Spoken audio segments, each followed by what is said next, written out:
ہمیشہ یاد رکھیں میری بات، کسی کے منکر سے آنکھ بند کر لینا یا کسی کے منکر سے راضی ہو جانا، اس سے کبھی بھی تعلیف قلب نہیں ہو سکتی، اس سے کبھی تعلیف قلب نہیں ہو سکتی کہ بھائی ہم تو اس لیے آ گئے ہیں شادی میں تاکہ ان سے ہمارا تعلق ہو جائے، پھر ہم ان کو روکیں گے، نہیں، بہت اہم بات ہے۔ یہاں تو آپ ایک آدمی کا دل خوش کرنے کے لیے اس کے منکر سے راضی ہو گئے ہیں، یہ جو 1000 آدمی اس تقریب میں آپ کے عمل کو دیکھ رہے ہیں، ان 1000 آدمیوں کے لیے آپ نے شریعت کے خلاف ایک عمل کر لیا ہے جس سے یہ کہیں گے کہ فلاں آدمی ایسے کیا ہے، ہم بھی کر سکتے ہیں۔ آپ ایک آدمی کو راضی کرنے کے لیے 1000 آدمیوں کو بتا رہے ہیں،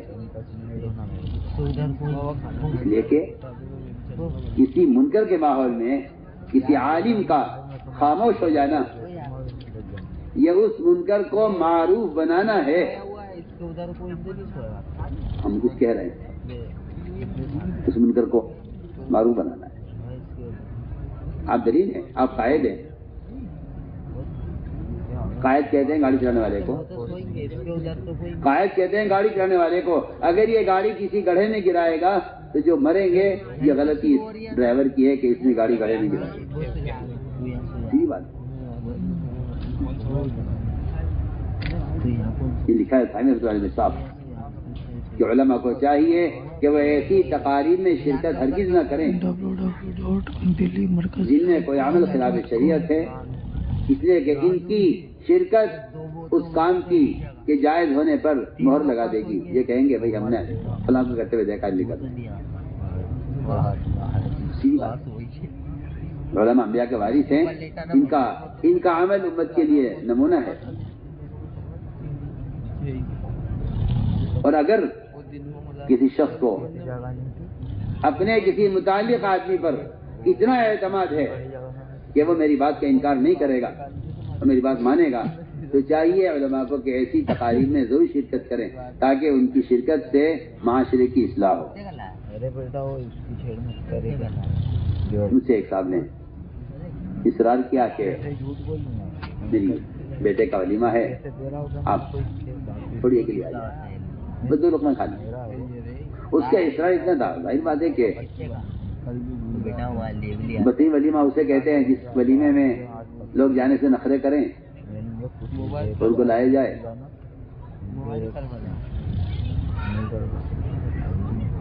تو میں نے دعوت قبول کر لی،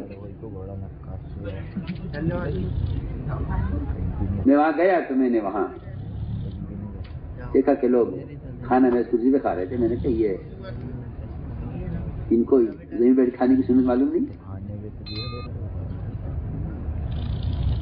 تو ایک جاہل بولا کہ یہ حرام ہے۔ میں نے کہا تمہارا دین حرام پر ہی اٹکا ہوا ہے، بس۔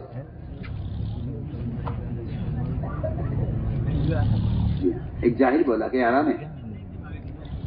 میں نے کہا تمہارا دین حرام پر اٹکا ہوا ہے۔ ہم نے کہا کہ نہیں، ہم کھانا کھائیں گے، دسترخوان لگاؤ زمین پر، اگر کر سکتے ہو تو کرو، ہم واپس جا رہے ہیں۔ نہیں جی نہیں، ایسا نہیں ہو سکتا۔ اور فوراً ساری اس نے میزیں اٹھوائی، سب اٹھوائی باہر، ایک ہنگامہ پوری شادی میں۔ ٹھیک ہے، کیا بات ہے؟ اجی ہمارے بعض دوست ہیں جو ناراض ہو جائیں گے، تمہاری اگر اللہ سے دوستی ہوتی تو تم کہتے کہ اللہ ناراض ہو جائے گا، سیدھی بات ہے۔ آخر ہمارے دوست ہیں، ناراض ہو جائیں گے، اگر تمہیں اللہ کے رسول دوستی ہوتی تو تم کہتے میرے 2 دوست ہیں محمد صلی اللہ علیہ وسلم اور اللہ تعالیٰ، وہ ناراض ہو جائیں گے، اس لیے میں معذرت چاہتا ہوں۔ نہیں، کوئی دوستی ہے نہیں اللہ کے رسول سے۔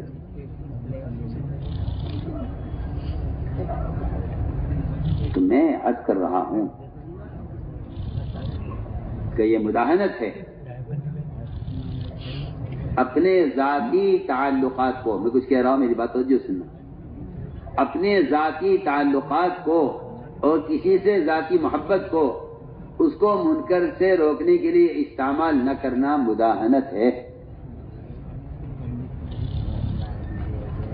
کہ جی میں تو اس لیے نہیں روک سکا ہوں آپ کو کہ آپ کا میرا ایک تعلق ہے، حالانکہ اس تعلق کا تقاضا یہ تھا کہ تو اپنے دوست کی محبت کو اور اسے تعلق کو استعمال کرتے اس کو اس غلط کام سے روکنے کے لیے۔ کہ ہماری آپ کی دوستی اس پر ہے، کیا بیٹا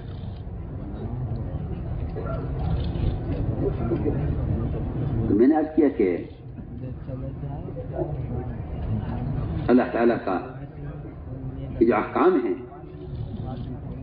اس حکم میں ماحول کو نہیں دیکھا جائے گا، ماحول کیسا ہے. لیکن میں صاف سمجھ کرتا ہوں کہ ماحول کو دیکھ کر چلنے والے بیروتیے ہیں، اور بیروتیہ منافق کو کہا گیا ہے. بیروتیہ جی ہاں، لباس وہاں وہ لباس، یہاں یہ شکل وہاں وہ شکل، یہاں اس طرح وہاں اس طرح. میں آپ سے کہتا ہوں کہ غیر مسلم وزراء بھی مسلمانوں کو چکمہ دینے کے لیے وہ اپنا حلیہ بدلتے رہتے ہیں. مسلمان خوش ہوتے رہتے ہیں کہ دیکھو یہ ہمارے حلیے میں آئے، آج ہمارے ساتھ ہیں، آج ہمارے حلیے میں، آج ان کے حلیے میں. میں کہتا ہوں منافقین صبح شام حلیہ بدلتے تھے اپنے اپنے، جہاں جیسا موقع، جیسا دیش ویسا بھیس. یہ نفاق کی اصل تعریف یہی ہے، نفاق کی تعریف یہی ہے، نفاق کا ترجمہ یہی ہے، جیسا دیش ویسا بھیس. ورنہ جب مقدار رضی اللہ تعالیٰ کے ہاتھ سے لقمہ گرا زمین پر اور سارے وزراء سارے اغیار بیٹھے ہوئے اور انہوں نے لقمہ اٹھایا زمین سے، اور ان کے لقمہ اٹھا کر جب کھانے لگے اس کو صاف کر کے، تو ایک نے برابر میں بیٹھنے والے نے ہاتھ مارا اس مقداد کے اور کان میں یہ کہا کہ مناسب نہیں ہے، یہ لوگ دیکھ کر کیا کہیں گے کہ مسلمان ایسے ہوتے ہیں کہ زمین سے لقمہ اٹھا کر کھا رہے ہیں.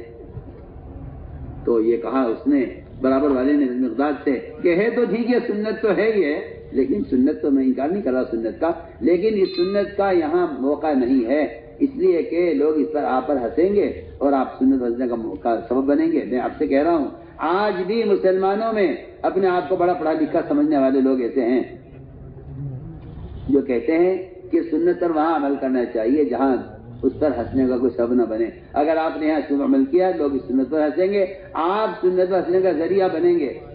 سنیے تو صحیح، آپ کہاں شیطان نے کیسا دھوکہ دیا مسلمانوں کو. مقداد سے انہوں نے کہا کہ یہاں موقع نہیں ہے سنت کا. مقداد کے کان میں کہا تو انہوں نے شور مچا دیا. فرمایا کیا میں اپنے نبی کو سنت چھوڑ دوں گا ان سارے احمقوں کی وجہ سے؟ سارے احمق بیٹھے ہوئے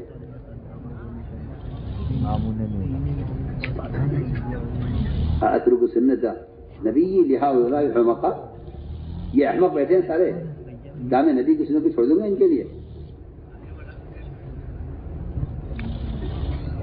یہود و نصارہ کا مزاج مسلمانوں میں ایسی تہذیب کے عنوان سے آ رہا ہے کہ انہیں اندھا کر دیا ہے یہ کہہ کر کہ یہ حرام نہیں ہے، یہ ناجائز بھی نہیں ہے، ہاں سنت ہے.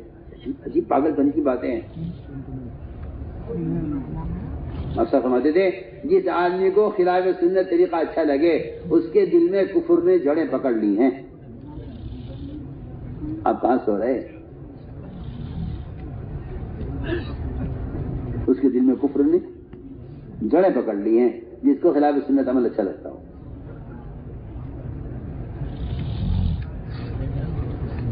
تو میرے دوستوں عزیزو، بات اصل یہ ہے کہ شریعت میں کیوں نہیں ہے کہ بھئی ایسے کیوں ہے. تو ہم عرض کر رہے تھے کہ آپ صلی اللہ علیہ وسلم نے حکم دیا، صحابی کو باپ سے کاٹ کے لاؤ، فوراً دوڑے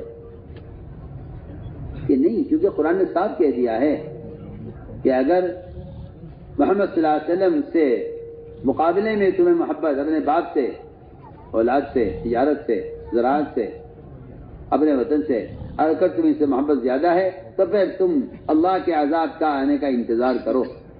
فتربصوا حتیٰ یأتی اللہ بأمرہ. تو میں نے عرض کیا کہ ایک امتحان یہ ہوا کہ آپ صلی اللہ علیہ وسلم نے ایک صحابی کو پکڑا ہوا جب آپ کو سر کاٹ کرنا. اطاعت میں یہ صحابی ایسے کھڑے اترے کہ فوراً دوڑے باپ کو سر لانے کے لیے. آپ نے فرمایا کہ ہمیں رشتوں کو توڑنے کے لیے نہیں، رشتوں کو جوڑنے کے لیے بھیجا گیا ہے. ہم تو تمہارا امتحان لینا چاہتے تھے، محبت ہم سے زیادہ باپ سے زیادہ ہے. تو اللہ تعالیٰ اپنے بندوں کی اطاعت کا اس طرح امتحان لیتے ہیں. یہ دیکھنا یہ ہے کہ اللہ کے رسول سے انہیں کیسا تعلق ہے. تو میں نے عرض کیا کہ کبھی حکم آئے گا حیثیت کے خلاف، جیسا میں نے عرض کیا کہ ابلیس کی حیثیت نے آدم کو حضرت کرنے سے انکار کرا دیا. کبھی حکم آئے گا ایک فطری محبت کے خلاف، ابراہیم السلام کو حکم دیا کہ بیٹے کو ذبح کریں. صحابی کو حکم دیا کہ باپ کو ذبح کریں. کبھی حکم آئے گا ایک آدمی کا اچھے جذبہ ہے اور حکم آئے گا اللہ تعالیٰ کا کہ اب اس وقت یہ نہیں کرنا ہے. میں اس کی مثال عرض کرتا ہوں. حضور اکرم صلی اللہ علیہ وسلم اپنے صحابہ کو ساتھ لے کر بیت اللہ کی زیارت کے لیے طواف کے لیے تشریف لے گئے اور ظاہر بات ہے کہ آپ کو ستایا گیا, مکہ مکرمہ سے آپ کو نکالا گیا, کیا کیا حالات آپ پر بنے اور کس طرح آپ نے مکہ مکرمہ کو چھوڑا ہے. اور صحابہ کا حال یہ تھا اگر بخار آ جائے کسی کو یا بیمار ہو جائے تو وہ سمجھتا تھا کہ خبر نہیں اب بیت اللہ کی اجازت کر سکیں گے نہیں کر سکیں گے. اتنی تڑپ صحابہ میں بیت اللہ کی زیارت کی. آپ صحابہ کو لے کر عمرے کے لیے تشریف لے گئے. حدیبیہ کے میں آپ کو عمرے سے روک دیا گیا. کفار نے آپ کو روک دیا کہ آپ عمرہ نہیں کرنے کا واپس جائیں. آپ صلی اللہ علیہ وسلم نے کہا بھی کہ ہم تو عمرے کے لیے آئے ہیں, لڑنے کے لیے نہیں آئے, کہ نہیں ہم آپ کو عمرہ کرنے نہیں دیں گے, اب واپس جائیں. یہ صحابہ کا ایک سخت امتحان تھا کہ اس موقع پر صحابہ کرام آپ صلی اللہ علیہ وسلم کا حکم ہوا صحابہ کو واپس چلو. اب دیکھیے آپ رکاوٹ کفار کی طرف سے, حکم اللہ کا یہ کہ واپس جاؤ. اب میں صحابہ سے کہ چلو واپس. صحابہ کی ہمت نہیں, کیسے واپس چلے جائیں. حضرت میں یا رسول اللہ ہم کیوں نہ مقابلہ کریں اور کیوں نہ کہ ہم آپ پر ہیں, اللہ کا گھر ان کا نہیں ہے سب کا ہے. میں کہ عمر اللہ کا حکم یہی ہے. عمر رضی اللہ تعالی عنہ کی رائے ان کی چاہت یہ تھی کہ ہم عمرہ کریں, آپ کو ملا کے واپس چلیں. یہ امتحان ہے.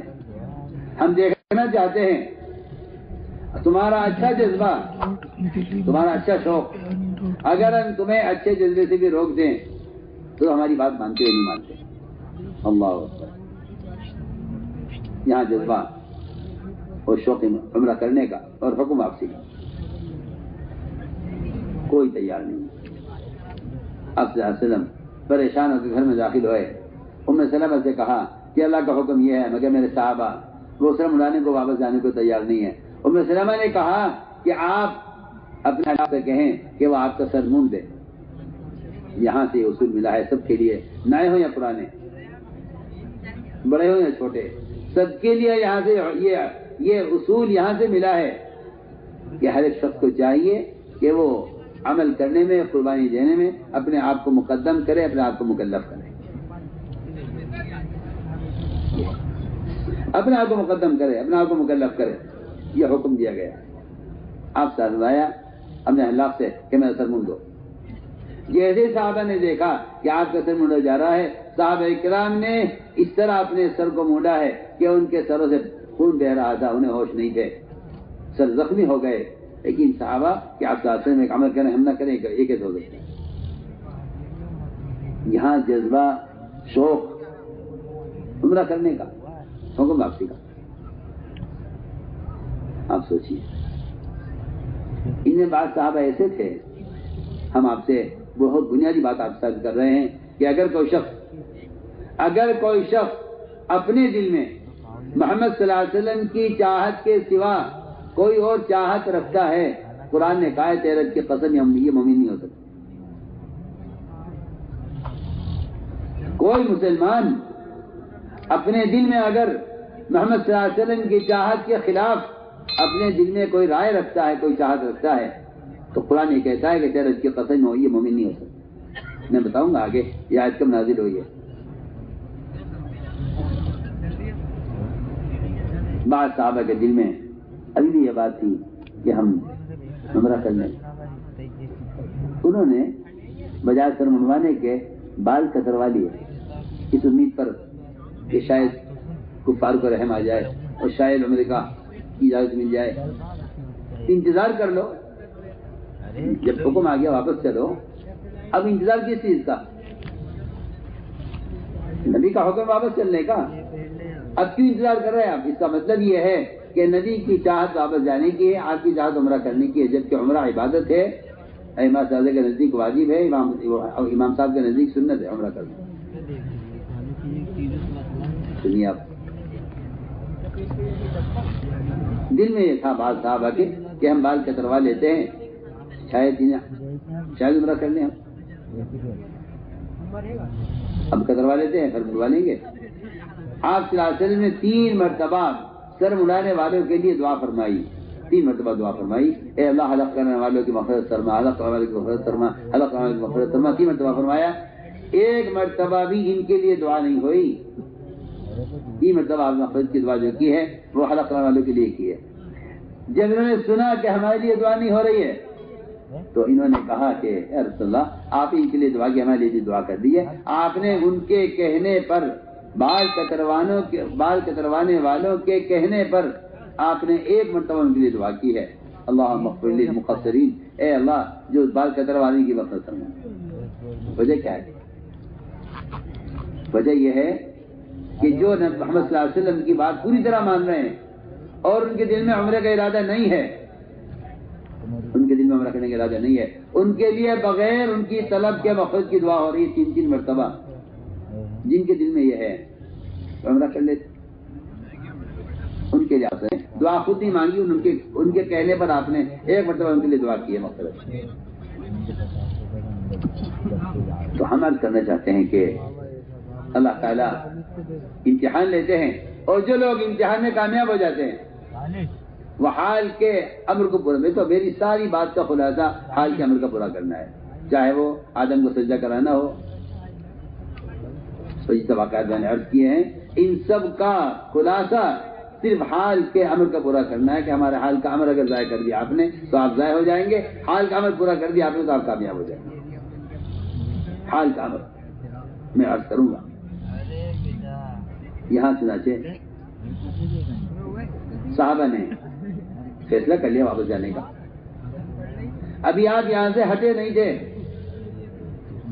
کہ سورہ فتح نازل ہوئی، تو اللہ تعالیٰ نے آپ صلی اللہ علیہ وسلم کو خوشخبری سنا دی کہ جو آپ کو بیت اللہ میں داخل نہیں ہونے دے رہے ہیں، ہم ہمیشہ کے لیے بیت اللہ کو آپ کے حوالے کریں۔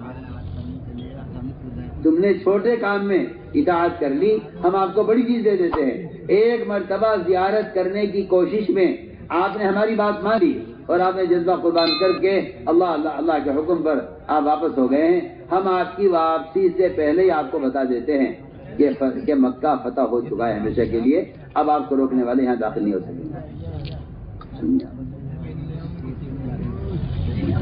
اس لیے کہ نبی کی نظر نتیجے پر ہوتی ہے، نبی کی نظر نتیجے پر ہوتی ہے۔ میں آج بھی آپ سے کہتا ہوں، جس مسلمان کی نظر نتیجے پر ہوگی کہ اللہ کا یہ وعدہ پورا ہونے والا ہے، کیونکہ ایسے مسلمان درمیان کی تمام ناگواریوں کو برداشت کر لیں گے، تمام احکام پورے کر لیں گے۔ جن کی نظر نتیجے پر نہیں ہوتی ان کا حال برباد ہوتا ہے، کیونکہ ان کی نظر عاقبت پر اور نتیجے پر نہیں ہے۔ آپ صلی اللہ علیہ وسلم کی نظر نتیجے پر تھی کہ کیا ہونے والا ہے، کیونکہ نتیجہ اس کا بہتر ہوگا، نتیجہ اسی کا بہتر ہوگا جو حال کے امر کو پورا کر دے۔ جو حال کے امر کو ضائع کرے گا اس کا مستقبل برباد ہوگا، جو حال کے امر کو پورا کر دے گا اس کا اللہ تعالیٰ مستقبل آباد کر دیں گے۔ میں تو آپ سے بالکل واضح بحث کر رہا ہوں کہ آپ صلی اللہ علیہ وسلم نے حکم پورا کیا، ابھی وہاں سے ہٹے نہیں تھے کہ آسمان سے سورہ فتح نازل ہو گئی۔ صحابہ فرماتے ہیں کہ تم حدیبیہ کو، تم فتح مکہ کو فتح مکہ کہتے ہو، ہم حدیبیہ کو فتح مکہ کہتے ہیں۔ یہ حکم پورا کر دیا۔ تو میں نے عرض کیا کہ جذبہ یہ ہے کہ عمرہ کریں، حکم یہ کہ واپس جاؤ۔ تو کبھی اللہ تعالیٰ کا حکم آتا ہے آدمی کے اپنی اچھے جذبے چاہت کے خلاف، ٹھیک ہے، اطاعت میں اللہ تعالیٰ آزمانے کے لیے اچانک حکم لے آتے ہیں۔ بیان آپ کو پسند آیا ہو تو بیان کو لائک، شیئر اور چینل کو سبسکرائب کرنا مت بھولیے۔ کمنٹس میں اپنی رائے کا اظہار ضرور کیجیے۔ بیان آپ کو پسند آیا ہو تو بیان کو لائک، شیئر اور چینل کو سبسکرائب کرنا مت بھولیے۔ کمنٹس میں اپنی رائے کا اظہار ضرور کیجیے۔